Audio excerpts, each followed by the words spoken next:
Sino po ang nag-urge sa inyo? Sino po ang nag-engganyo kayo, nag-inspire sa inyo na tumakbo bilang mayor ng Banban? So if you're really Chinese and fronting for other people, go back to your country. But if you are Filipino and you were born here, convince us because we want to be convinced. In English, the interpretation would be, my father is from China. I am not a Chinese. I am a Filipino. Paulit-ulit naman, parang memoryado nyo. Kasi kino-coach ka ng lawyers mo siguro. Mayor Alice Go, first time nyo sa politika 2022, right? Madam I'm sure, Senator, yes po. di sinasabi nyo na sa kaalaman nyo ay pogo lamang ang nagaganap at yung mga nasa gip na mga dayuhan na natatraffic o sa Filipino ang salita ng traffic ay kinakalakal, binebenta ng mga tao, dayuhan man o Pilipino, ay wala kayong kaalaman at mismo yung barangay captain at yung mga tao nyo po sa LGU ay hindi po alam ang nangyayari? Your Honor, walang pong dumating po ng report. In fact, before po nangyari, I think 2 weeks po before nangyari po yung raid, nag-invite po sila sa amin, kasama po ang LGU po, para sa isang open house po na visitation po. Nakakapasok naman po yung mga empleyado po ng LGU po doon. Wala rin pong dumarating po na report po sa opisina po namin.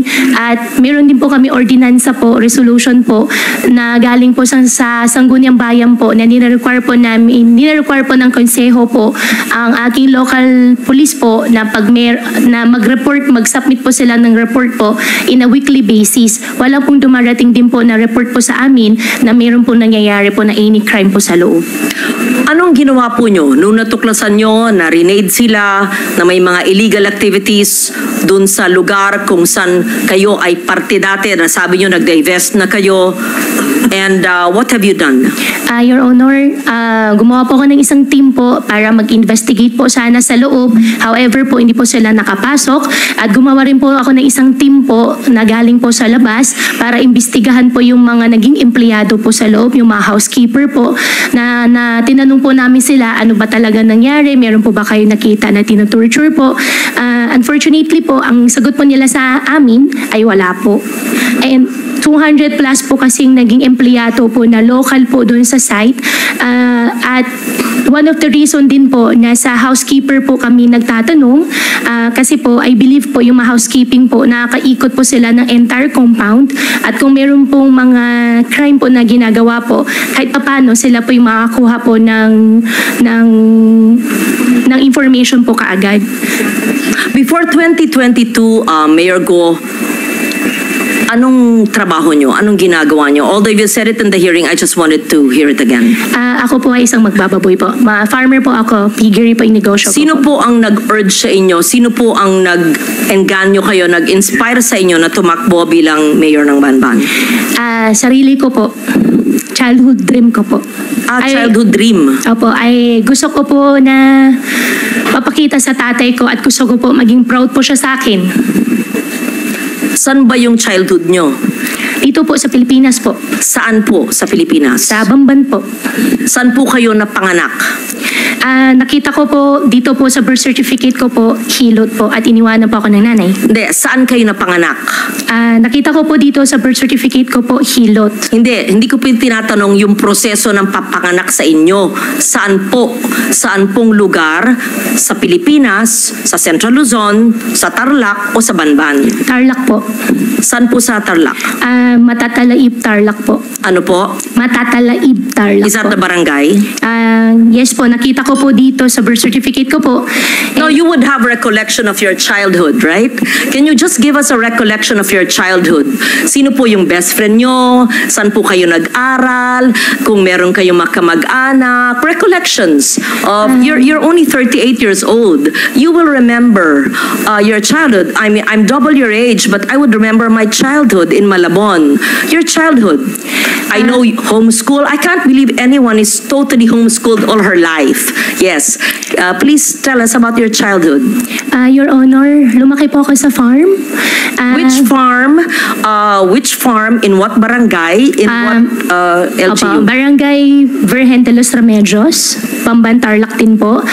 Different po from the one po sa QJJ, yung katabi lang po niya. Nabenta po siya year 2000, hindi ko po maalala yung date kung kailan po siya nabenta. Tapos nakabili po ulit ng property po sa tabi at doon po nagtayo ulit. Lumaki po ako sa Farm Your Honor. Tinago po ako ng tatay ko po. Lumaki po ako na, ako lang po. Pinupuntahan po ako ng tatay ko po araw-araw. Lumaki kayo mag-isa. Kasama ko po ang katulong, kasama ko po yung mga kasamahan ko po sa farm. And Sino po yung mga kasamahan nyo sa farm? Sino yung katulong na naaalala nyo? Pangalan, nationality? At sino yung nag-alaga mula kayong napanganak 38 years ago? At binibisita kayong ama nyo mula saan? Sa bansang Sina.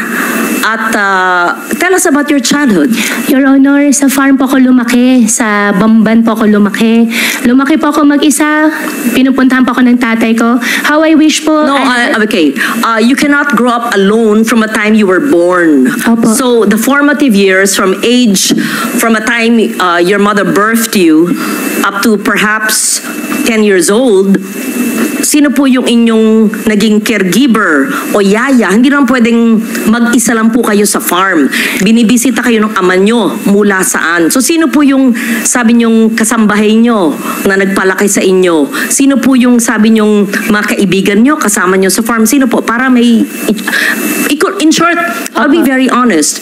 Please convince us that you were born in the Philippines, that you are Filipino, and that you are not what people suspect you to be. Dediretsuin ko na po. Kumbinsihin mo kami kasi hindi po pwedeng hindi nyo maalala yung inyong first few years of living na formative years. Para makumbinsi kami because we want to be convinced that all elected officials are Filipinos and not spies of other countries. So, as a nationally elected official, and I won in Tarlac, number 1, I think, or 2, and I won in Banban, perhaps you even carry near sample ballot, we have to know. Di ba ho? So if you're really Chinese and fronting for other people, go back to your country. But if you are Filipino and you were born here, convince us because we want to be convinced. So I'm trying to help you by trying to make you recall about your childhood. Hindi pwedeng, kasi parang scripted. Kasi I was born on this is what I can remember. And then when I ask you the same question, it's the same rote, R-O-T-E. So convince us. Your Honor, lumaki po ako sa Bamban Tarlac. Lumaki po ako sa farm. Paulit-ulit. Opo. Anong barangay, anong farm, sino po yung nag-alaga sa inyong sabi nyo na binibisita kayo ng ama nyo, ano yung family situation, sino pong makalaro nyo, kaklase nyo, kung homeschools kayo, sino po nag-homeschool sa inyo, ganun po. Madam Senador, ako po ay lumaki po sa Barangay Virgen de los Remedios, Bamban Tarlac po. Ako po ay isang Filipino. Lumaki po ako kasama po yung mga empleyado po namin sa farm. Ipaprovide ko rin po yung mga pangalan. Come and go din po naman kasi yung mga naging empleyado po. 38 years ago po, Madam Senador, wala po ako talagang maalala ng sobra. Pero meron pa po ako isang kasama ngayon po na matagal na po sa amin, si Mang Boy po, na hanggang ngayon, kasama ko pa rin po siya. Sa susunod po, baka pwede ko po siya i-present din po dito para makilala niyo po. And in fact, 14 years old pa lang po ako, nagtatrabaho na po ako. Kilala po ako ng barangay chairman na mention po kanina na ipapaimbita. At bumibili na po ako ng mais. Pwede po ako mag-present po ng mga pangalan po nila na magpapaalam lang po ako sa kanila kung pwede ko po sila i-disclose po yung names po nila. At Excuse me, San Loren, kung pwedeng idagdag, kung kaugnay nyo lahat ng mga taong ito mula nung pagkabata nyo, pwede nyo bang ikwento ng mahaba-haba ng konti in Kapampangan? Kasi syempre, kausap nyo sila sa sarili nilang lengguwahe. Madam Chairman, ang Bamban po ay Tagalog po. Meron din pong Kapampangan, pero yung mga kasama ko po sa loob ng farm po, mostly po mga Visaya po. Kasi ang piggery po, biosecurity po, hindi po sila lumalabas. Well, actually, Lord, just for the record, may mga nag-o-observe na mga kababayan natin, pati mga netizens na mga Opo. Kapampangan. Yan po ang tanong nila sa inyo. Kasi Kapampangan po ang lingwahe nila. Yes. Anyway, can you Sen. Lauren, speak? please proceed. Thank you for that interjection. It's very helpful. Magsalita po kayo sa Kapampangan kung kayo lumaki sa... Madam do. Senador, konti lang po yung alam ko po sa Kapampangan. Ang alam ko po, sobrang konti lang po. Di Okay. takla mo po. What Chinese language do you speak? Hokkien or Mandarin? I can speak Hokkien po. Okay, speak in Hokkien now. Bo, More. Tell us more about your life in China. wala po akong life po sa China. Dito po ako lumaki sa Pilipinas po. Tell us about your life in the Philippines and tell us about your family in China in Hokkien. Family ko po in No, China. in Hokkien. Please tell us about your father who's from China and he used to visit you when you were a child, and the family of your father in China, and where are you from China in Hokkien. We have interpreters and perhaps I can understand a little. Yes po. Guai lao pe tui tai liok lai.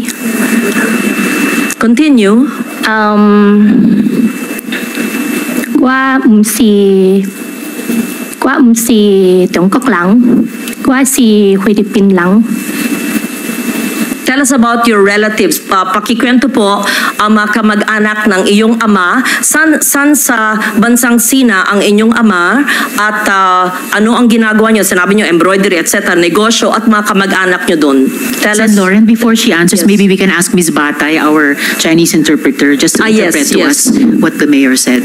Thank you. Ms. Batay. Okay, so in English, the interpretation would be, my father is from China. I am not a Chinese. I am a Filipino. I mean, you're obviously half Chinese because if your father is full Chinese and your mother you claim is Filipino, right? Your Honor, ako po ay isang Filipino at ang tatay ko po ay Chinese. Ako po ay, kung hindi man po ako full-blooded po na 100% po na Filipino, dahil po sa tatay ko, ako po ay isang Filipino po. Okay. What do you recall in 1986 when you were born? Your Honor. And why is it that you obtained your birth certificate? To be fair, sometimes people only have their birth certificates much later. But tell us the process of obtaining your birth certificate in what year? What year did you get your birth certificate? Your Honor, 2005 po. Yes. How Sen. did Lauren, you... if I may just quickly add to your earlier Please question. proceed, Madam Chair. Mayor, may childhood photos ba kayo sa Bamban? Yes. Meron po, nung bata po ako, Madam Chairman, hindi po talaga uso cellphone. Pero sa nangyari po, meron po camera mga po. circulation po ng mga pictures ko po ng teenage life ko po sa conception. I can provide po. In fact, hindi ko po alam na meron po pala ganun picture. Could you kindly give us the earliest photos of yourself and your family and your workmates, playmates in your very exclusive and closed farm that you said, and your relatives in China and your father's relatives, and the time that you were born, 1986, hindi naman, okay, walang cellphone, but you must have photos. And Yes po. proof of your homeschooling. Siyempre, pag homeschooled, meron pa rin yan mga report card, hard copy pa noon, hindi pa soft copy eh. Yes po, Your Honor. Hahanapin ko po yung mga picture po. Pati So, po yung mga tao po, pati po yung mga empleyado po na kasama ko po. what was the situation, Mayor Go, noong 1986 when you were born? Where was your mother? Where were your parents? And sa mga binibisita kayo ng iyong ama at ang kasama niyong lumaki ay sino? Fill in the blanks, please. Your Honor, 1986 po, nung pinanganak po ako, wala po akong any knowledge po. Dahil baby pa po ako noon, lumaki po ako, may nakikita po ako mga kasama po ng naging kasama po, naging partner po ng tatay ko po. At lumaki po ako sa farm. Isa na rin po yung na-mention ko po nung nakaraan po na Senate hearing, si Teacher Rubilin po, nakasama ko rin po siya.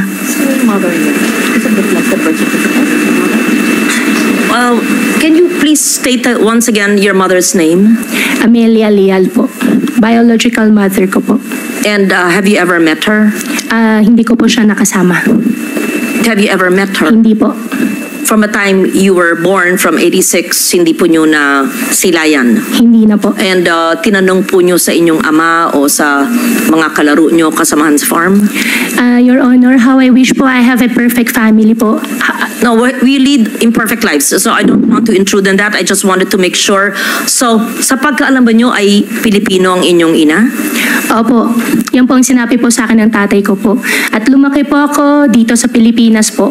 At wala rin po, Madam Senador, wala rin po ako ibang citizenship kung hindi Filipino lang po. Kaya Madam Senador, lumaki po ako sa farm.